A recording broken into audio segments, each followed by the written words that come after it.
they're changing my voice. Before we talk about Sardis and the seals, I'd like to first help you understand why they're wrong. It should be very obvious. Say you were an indigenous person from anywhere in the world, say Brazil, and a bunch of white people come there, white Jews and LGBT, and there's some token minorities with them even then, as the story goes. Some Moors, perhaps, or wherever they're from. And they go there and they try to keep your attractive women from dating other guys there because they have a long-term agenda where they're trying to make it seem like they have some kind of majesty or mystique that goes beyond other races. Immediately they're wrong.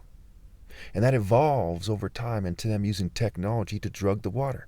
And the guy's muscles are less toned. They're walking in a way that's less correct. They walk like a duck. There's little things here and there that give away that they're being thrown off for white, Jewish, and LGBT supremacy. Immediately you know that they don't deserve to be in charge, right? The people doing that.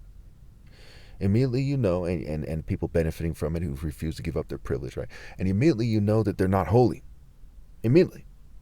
Okay? And if they argue that they're alive in the spirit, you know that they're dead. If they make them for themselves a reputation of being alive, they're dead, and it's more repugnant to God than if they just admitted that they're Satanists. They're tricking people. The old female saying that that the person lied to them and said, "How dare you? You lied to me," and so on and so forth. And they're right to be upset. But usually there's a reason why they were able to be lied to, because they didn't care about people enough to critically think. In fact, the word care is a play on word for the letter C, like how you see things, right? What you see in people. And R. They didn't care to see who they are, when God is also referred to as the I am. God said to Moses, "Say, I am who I am." So here in the word Sardis, you have the word, sardis, right? Sar, dies, to dis and dies. They're insulting God, right? They say are for who you are, and dis for dies, and dis. Okay. So it's clear that we cannot respect the people these days who are fuming people, and they're poisoning the water. We see it in the masses. You see females looking like guys and guys looking like females. They made it so I sound white and gay in my videos, and at times, at least, and quite often, they fume me, and it causes to have some kind of white film on my tongue, and it changes the sound of my voice. Now, why on earth would I lie about this? You think hot chicks are like, wow, that sounds sexy? No. But it has to be said. And the female who prefers the oppressor, who's not persecuted because he's a punk, to the guy who has to scrub his tongue all the time, okay, because he's doing the right thing. The oppressor who's trying to have more sexual prowess than the oppressed and trying to trick women and coerce women to bed. I don't want to date that female. That female should be stoned to death in a fair society. That is disgusting. There are few things more disgusting than an attractive female who chooses the oppressor, who's sabotaging people, trying to make it so they're gay and seem gay, trying to make it so they have less of a sex drive. That is fucking pathetic. And that female needs to grow up. She needs Jesus. She needs me. She needs to have all the martial art principles intact: focus, discipline, justice, righteousness, heart, you name it. And that is a pathetic worm, right? Certainly we can all agree anyone who dates those kind of worms with their ultra privilege and any punk rolling with them is a complete dog. Just a useless slut. Just a scandalous harpy. Is it any coincidence as they started making it a hyper game and turning it up and making it more obvious that that's what's going on, they said don't slut shame, because they know the biggest sluts of all are the females who go after the royals and the rich, and they go, oh, privilege, oh, real money, and act like a dumb fucking gold digging, senseless, careless, ratchet ass, spiritually ratchet, useless, contemptible harlot. The prostitute riding the beta beast and the brute beast that rolls with it. Just sickening. Just absolutely sickening. And they ought to be very ashamed of themselves. Very. They think if they change my voice, magically she becomes a queen and not a contemptible harlot. They call it with a label she doesn't deserve. Be it Mrs., First Lady, not necessarily referring to Biden's wife, mind you, but whoever the shoe may fit, be it princess, be it ma'am in an estate or when she goes shopping or in a nice restaurant. That's not a ma'am or a princess or a first lady. That's a fucking whore. That's a scandalous ass bitch. And it's a profound insult to women historically that died with their virtue intact. Some of them had committed suicide. Some of them got crucified, what have you. That you call that scandalous fucking modern day slut who dates the lowest of oppressors that ever lives a fucking woman or a ma'am or a first lady or a princess. It is misogynistic to unfairly give females respect. Because if she's not a virtuous woman, she's an inhuman beast. In order to be a misogynist, you have to hate someone who has their soul intact and their humanity intact. Okay, so now my throat is burning from being fumed in the last clip. But let us quickly go over this. You'll see that what I said is very much connected to this. So the church is Sardis, right? It says, I know your deeds. You have a reputation of being alive, but you are dead. Wake up and strengthen what remains and is about to die, as I have found your deeds unfinished in the sight of my God. Again, so it's wake up, right? Waking up, right? Rally to the king, wake up, do what's honorable, fair, just, and right. What's wise. So people are in like a trance-like state, right? They're fugitives from morality, fugitives from justice, right? Transcend, right? Transcend and transcend, right? Martial and marital. Martial arts are life paths, life arts, life ways, okay? And only I have the divine way of God. So notice it says that they need to wake up and strengthen what remains is about to die, for he found, what's referring to me, found their deeds unfinished in the sight of my gods. For I have found, as I have found your deeds unfinished in the sight of my God. Now when we look at the seal, when the fifth seal is open, it says, how long, sovereign Lord, holy and true, until you judge the inhabitants of the earth and avenge our blood? So they judge them for what they did and didn't do, right? Proverbs 18:9, one who's slack in his work is brother to one who's destroyed. So all these attractive females are shunning me, right?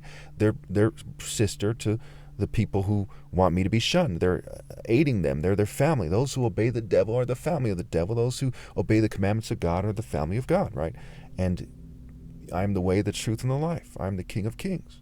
They have to obey God through me. Put simply, they have to obey me because those who obey me are obeying God, because I'm doing the work of the Father and only I am doing it. You can imagine there's a lot of control freaks that don't want to hear that.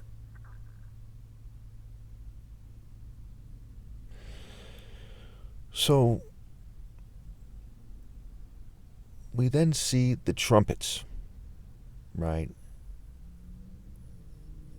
It says in Revelation, it says, the fifth angel sounded his trumpet, and I saw a star that had fallen from the sky to the earth. The star was given the key to the shaft of the abyss. When he opened the abyss, smoke rose from it like the smoke from a gigantic furnace. The sun and the sky were darkened by the smoke from the abyss. And out of the smoke, locusts came down on earth and were given power like that of scorpions of the earth. Now, a lot of people don't want this to be said, but first of all, they're not following the script, right? They're persecuting me. So immediately, if you're persecuting me and you cheated me my whole life, can you then say, hey, don't follow the script, you're going to ruin it for everyone? We want to do it. Sir, no, but you're just devils. With your devil scheme, you're not in the Spirit of God. The Lord rebuke you for not being in the Spirit of God. You're not obeying God through me. You're just persecuting me and making a mockery of this thing. So the locusts stand for the people. We know from the Old Testament, from various parts in the Old Testament, like Joel, and I believe it's Nahum, the locusts stand for the people, the merchants, okay, the officials. So it's saying the police, the politicians, right? The CIA and their assets and the assets of law enforcement, their community, okay, and the merchants, right? The stores, the big merchants, the small merchants, right? They're looting people, including other merchants, okay, who aren't so much in the club.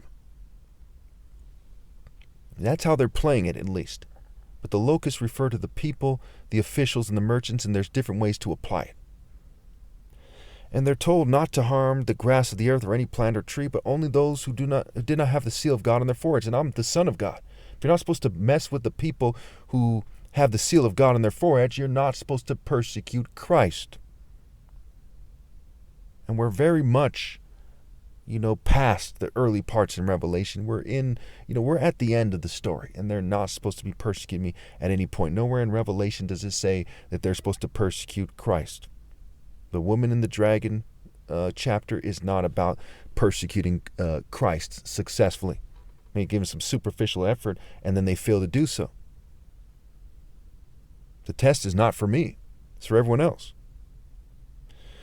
They were not allowed to kill them, but only torture them for 5 months. Again, the number is symbolic, like the feeding the crowd of people, 5,000, what have you. And the agony they suffer was like that of the sting of a scorpion when it strikes. During those days, people will seek death, but will not find it. They will long to die, but death will elude them. The locusts look like horses prepared for battle. Again, Judah is said to be a proud horse, so there's people, groups of people, what have you. On their heads, they wore something like crowns of gold. Gold stands for wisdom. Crown stands for a position, right? So saying, a king, right? A queen, right? So the crown says that they're, according to their scale and path and the deity that they worship, that they're like the kings of those deities. They have power, right? They're high ranking. Their faces resemble human faces. Why? Because there actually are people, and they're the spirits of people. Their hair was like women's hair because they're gender neutral, and their teeth was like lion's teeth, right? The woman, you think of the woman's hair, you think of the woman. The lion's teeth, you think of a masculine lion. They had breastplates like breastplates of iron, and the sound of their wings was like the thundering of many horses and chariots rushing into battle. And this connects to, the seventh bowl and the seventh trumpet, what have you. Okay, because when you see that it talks about there's, rumblings, there's thunder, there's lightning at the end, it means that the world is transforming into hell, and there's more and more wickedness increasing. And that's what hell is, a very wicked place. That, the top layer of earth, earth is turning into the top layer of hell more and more. Okay, with no way back. Okay. It goes on to say that they have over them, as king over them, the angel of the abyss, whose name is in Hebrew is Abaddon. Abba meaning father, and D-Don, right? The Dawn, which is, they have over them basically Apollo, right? He's like a beta deity who's the angel of the abyss, right? He's the angel of knowledge. He's the demon, his fallen angel of knowledge, of Luciferian light and things of that nature. Who's said to slay the Python, which means, the Python is also himself, just like with Eros, right? He's a young boy, and he's also a snake that the oracle warns about. The genius of the statue is said to be a snake. So the genius of the Apollo statue is said to be a snake in Greco-Roman mythology. So he's a snake, he's a python, and he's this kind of guy who pretends to be a handsome gentleman. So it's like guys in suits who look like Apollo, like some English guy, German. There's certain people who look more like him than others, but it's anybody who takes on that philosophy, right? And they try to be clean cut and handsome and with a Western scale. This is, kind of a Judeo-Western story in many ways, but it's superimposed on an African story, right? And so that they're sealing people in hell and pretending to be decent at times, but they're pure evil, and so on and so forth. So his name in Greek, notice it's in Greek, Apollo, right? Greek is Apollyon, and that is the destroyer. Okay, Apollo is not a benevolent deity, right? When you understand Greek mythology, he's actually a serpent demon, okay, who long ago was an African who meant well. He migrated out and took on a new culture, because more than just migrating and changing color, that's neither here nor there. It's taken on the cultures that they did. Then that idea is the cultivation, right? The cult and cultivation, okay, and culture of that idea, which is Apollo, who's a fertility deity, right? He's a deity of reproduction and people following certain ways and cultures.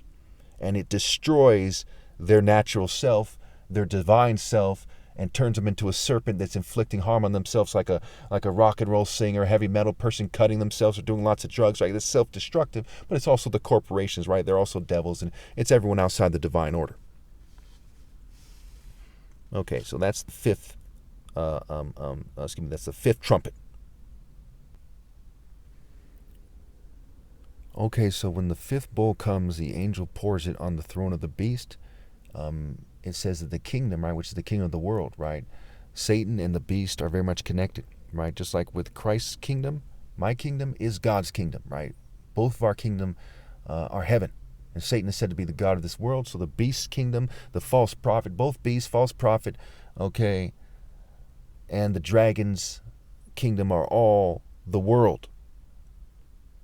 So what then happens is it transforms, right? It's plunged into darkness. It transforms into darkness, right? Transform, right? Babylon spill, trans like state. Trains what? Trains profanity, trains being profane. Not using cuss words, that's neither here nor there, but it's what comes out of a person's mouth that comes from their heart that defiles them. So if I'm using a cuss word and I mean well, it doesn't defile me. It's that simple. If I mean well in the divine order, it should be said, hey, that's fair play. Okay. So people start gnawing on the tongue. They refuse to repent. They cuss the God of heaven because of their pains and sores, right? Their sores, their horrors, eros is sores, scrambled, what have you. Aphrodite and Hermes together, hermaphrodite, right? All their cultures that the Bible forbids, and those that are unnatural, they're illogical, what have you. So we see that that is the fifth process, right? We went over the church, the seal, the trumpet, and the bull. Now there's more to it. Okay, there's more to the church explanations, but these are the kind of core components. The other stuff is kind of like poetic. What does it mean to have a white stone and be given the morning star? Okay, you're merging with Christ, right? It's easier to do it this way, to make a long story short, because those ideas are a lot more complex than these ideas. And the person doing it has to refresh their memory on it, take more notes, refresh it, more notes. It's an endless process to try to refine it to the best of your ability.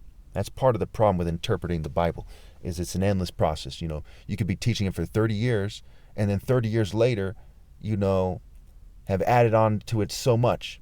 So when you first started teaching, why bother if you should wait till you've been teaching for 30 years, right? If you've been teaching for 30 years, why bother if you should wait till you've been teaching for 60 years? You see what I'm saying? And so that's kind of the nature of this.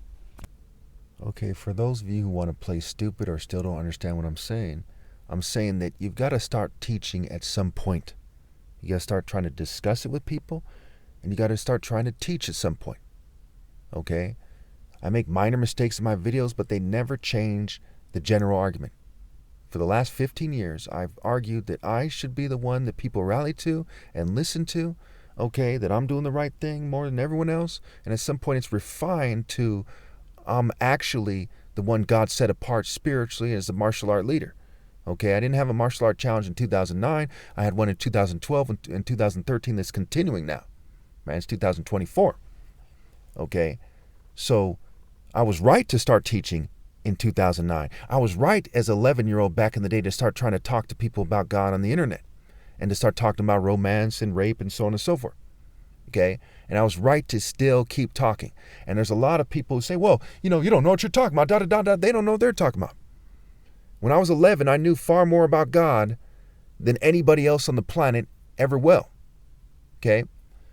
Because I'm Christ.